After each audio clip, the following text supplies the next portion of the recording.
Hey everybody, Jen Springer of jenspringer.com and livegreen.solutions. I am here in my kitchen that has exploded. Monty is cameraman, but he has been fully helping me with this disaster. Now I'm going to show you the best, fastest way to make fermented vegetables. There are a lot of different recipes that you can find, and you add cultures and you do all these different complicated things, but I'm going to show you the most simple way to make cultured vegetables. So I'm going to tell you what's in these things. We've got a lot of different things we've cultured, quote unquote. This has already been done. This we did, oh boy, it was a couple, I can tell you the date. We did it at the beginning of February, and this is all we have left. We did a massive amount. This is beets and carrots and parsnips.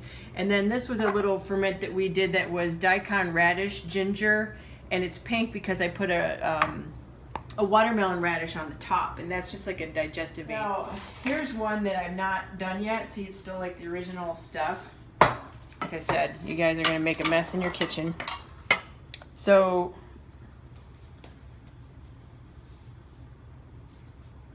this is very accurate measuring, about 2 tablespoons, and then you start to massage.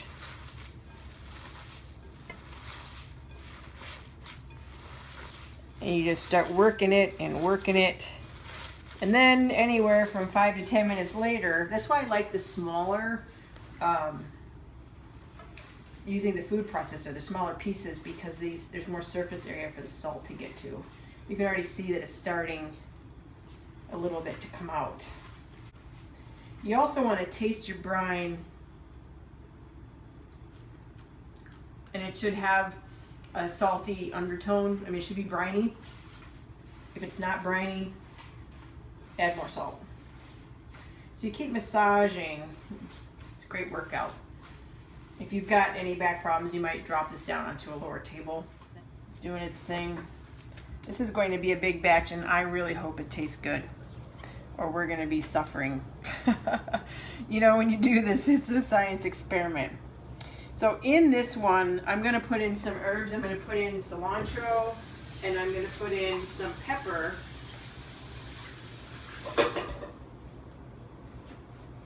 I thought that would enhance the flavor. Yeah, cilantro. Put in that. And then some Aleppo pepper.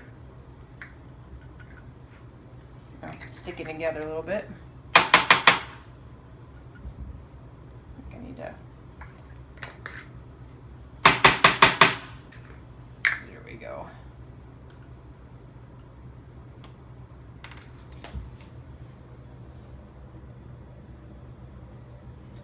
Into the spoon. Hey guys, I'm like the biggest mess in the kitchen ever. Oops. That's why you don't put it all. It might be spicy, Monty. It's alright, those are good.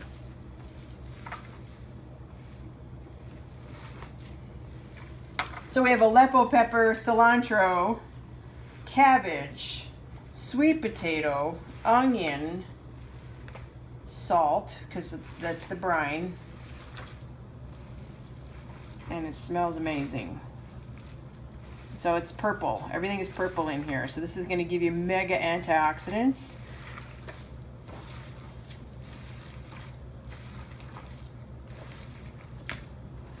I've probably massaged this for about 10 minutes. It smells really good.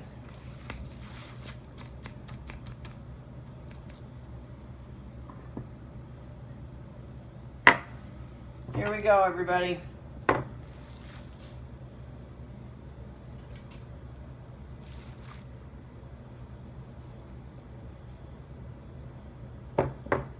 The good thing is when you got a big crock, put in some and then push it down. So you can, instead of using this little tiny tamper that's in here somewhere, right here, when you have a bigger crock or bigger mouth like this one here, you can put your full fist in. This one you got to use a tamper. This one you got to use a tamper. So if you've got a wider mouth, it's easier. So I'm pushing it down until the juice comes to the top. Okay, get the bubbles out. This is how everybody's great grandmas used to make kraut. Oh, Monty, I hope this tastes good. We're gonna have a lot of kraut. Sounds like messy. This was definitely used back in the day because there's stains on the inside. And then the advent of pasteurization, people stopped making kraut this way. Our ancestors made these live foods and they ate them at every meal. One of the best books you could ever get if you're into this kind of thing is Nourishing Traditions by Sally Fallon. I learned how to do fermenting from there and also from Donna Gates. But this is a simple brine ferment. Oh, this is perfect. It's going to come to like right here. My kitchen is a mess. There's going to be kraut pieces all over the place. Actually, it's going to come to about here. So when you are filling these, you should keep it right before the bend on any of yours. So this one is right here. This one is below here, so that there's room for air, expansion. So I'm pushing this down. I mean, I'm really pushing it.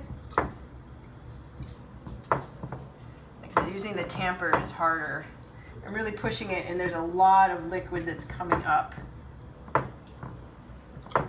You want to pack it down. And that's what I did with that one with the clear and the rock. And the first one I showed you with this jar here, I just used the tamper and it's harder.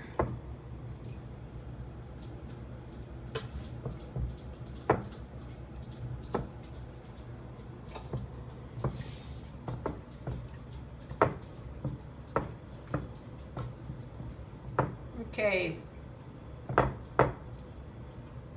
Here is a mess.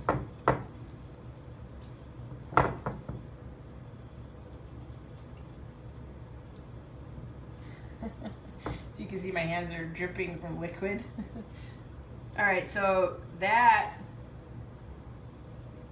is right about here, so it's perfect. So I'm going to grab the cabbage leaves that we saved. Now, if your floor is white, there's going to be speckles of purple and red and orange all over it. So these are the leaves that are the cover. So I'm going to bring this and put it in and go all the way to the edge and submerge it a little bit, because I want no air.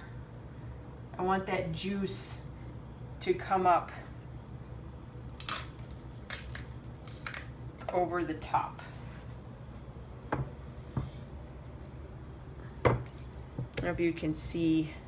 Tilt it a little bit more. There you go.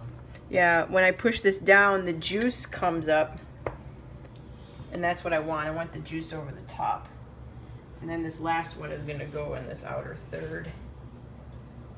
Ooh, you can smell those sweet potatoes.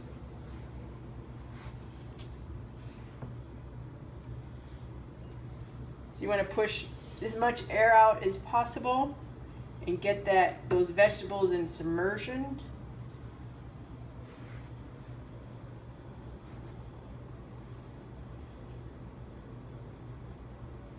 All right, so I'm going to put in my rocks. What's going on in there? This is a great event with kids. Oh, you have a. Oh, nice. Nice, huh? Yeah. And so to really see this one here, gives you a close-up.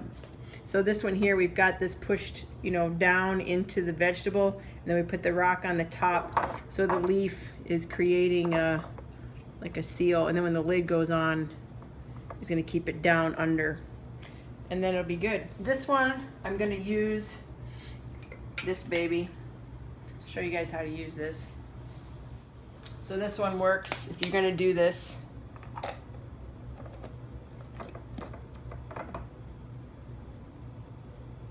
There. So you can close this tight. And then always, again, like I said, put your label on, the date, what's in there, and then the bubbles will come out. And if this starts to fill up too much, then just take a little bit out, or you could just deal with it. So you just put water on the top part? I just put water here, yeah, up to here, and then let it.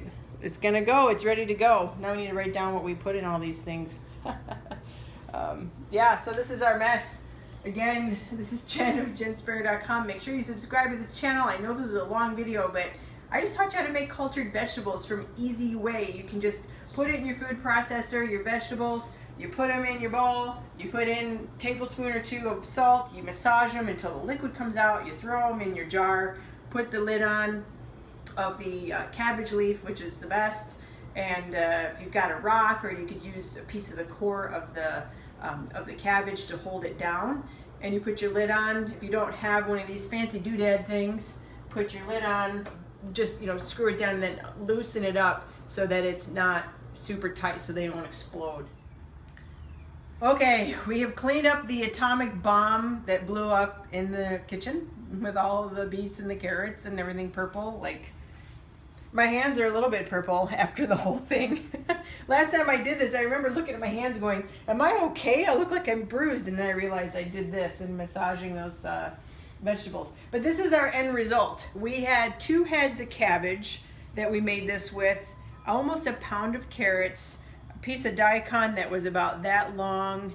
We had 2 apples in here and a huge parsnip. It was gargantuan. And then a piece of ginger that was about that big is what made this. This is the final crock. As you can see, I put my label on it. Here it is. What? Oh, yeah, it's my ginger. Here's the ginger. Yeah, there was more to that. It was just, and then the little scrap bag over there goes to the horses. Oh, and the sweet potato. We did 1 pretty big sweet potato in here. Yeah. And got the label on the top. This one's ready to go. This one here is the carrots and the beets, and that's the carrots and the beets. This is the one that's got the top with the little ventilator. You can get these on Amazon, and you take the plastic ones, drill a hole, put in a grommet, and that's what this is. This is just extra. This is from our first ferment, and this is how you eat your veggies. This dark stuff here is fermented, and these are regular cooked veggies with, well, one is I got cucumber in here, and I've got cooked squash, and this is how I eat my fermented vegetables, in with stuff that's either raw or fresh, sauteed lightly. And so in order to ferment these, put these out of the sun, but kind of a warm place. Like a lot of people will put them next to the refrigerator so that you get the warmth of the refrigerator. You don't want to put them on top of the refrigerator if you've got any air blowing on them, because if you don't want to get air in there with mold spores. So often tucked in a corner next to the coffee maker. If you've got a place that, just kind of like dark and warm, it's kind of where you want to go. And the more warm it is, the faster this is going to ferment. Okay, so this is Jen signing off. Have fun, make a mess, clean up your kitchen, and ferment away, and enjoy your vegetables. Make sure you subscribe to this channel and share with others, and then have a fermented vegetable party.